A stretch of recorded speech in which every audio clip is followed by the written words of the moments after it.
Hello, it's Gary Gibbons, and in this video I'm going to show you how to take advantage of key commands when editing steps inside of the Padshop 2 Arpeggiator. First, I'm going to go to the amp envelope section and change the velocity settings from 0 to 100%. Next, I'm going to go to the Show Layer A ARP page, then turn on the Arpeggiator here. This is what it sounds like when I play C3. When I move my pointer over top of the first step in the velocity section, I can see that the value is set to 127. If I want to change the velocity value, all I need to do is click and drag the step down to the value of my choice.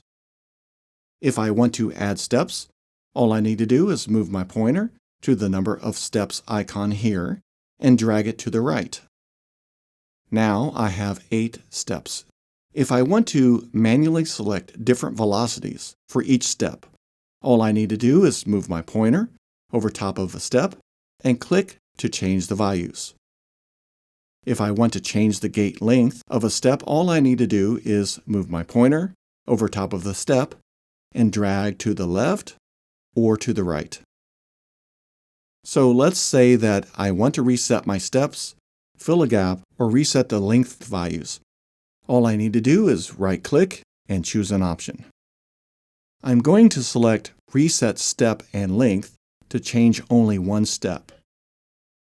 Now to change all steps, I'm going to right-click over top of the velocity steps and select Reset All Steps and Lengths. Now once again, I will right-click and select Enable All Steps. Now I want to show you the 2 key commands that can really help to speed up your workflow when editing these steps. If I move my pointer over top of the velocity window and select Shift, I can change all velocity step values at once. This is very handy. So if I want to change the gate length of all steps that are enabled, all I need to do is select Shift and drag to the left or drag to the right.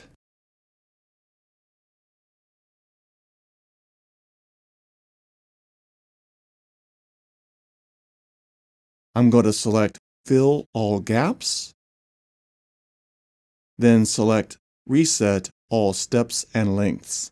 Now once again, I will right-click and select Enable All Steps. And it looks like I need to select Fill All Gaps one more time. Okay, the next key command that I want to share with you is absolutely awesome. I use it quite a bit.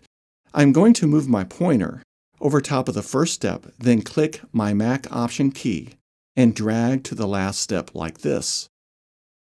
Now, if I want to raise the velocity settings, all I need to do is select Shift, then move my pointer up.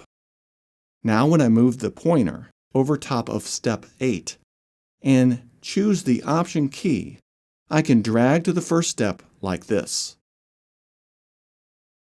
When I choose Shift Option and move my pointer over top of step 5, I can create ramps like this. Now I'm going to add 8 more steps to my phrase. So I'm going to go to the number of steps icon and drag it to the right to extend the number of steps to a value of 16.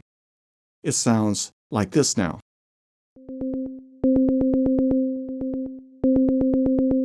What's really cool is these key commands can also be used on the controller lanes.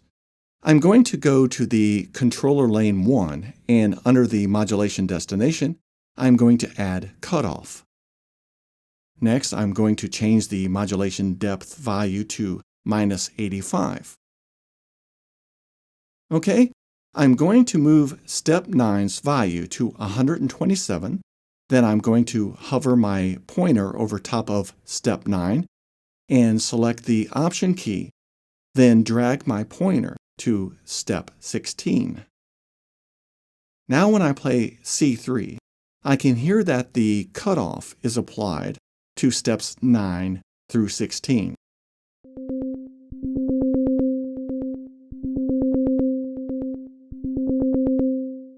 To finalize this phrase, I'm going to go to the duplicate phrase icon that is located here and click once. And now I'm going to go to the controller lane 1 and hover over top of step 25 with the Option key selected and bring up the step value between step 25 and step 32, like this. Now, steps 25 through 32 are set to a value of 127. When I move my pointer over top of step 32 and select the Option key, I can reverse the ramp value when I point to step 25.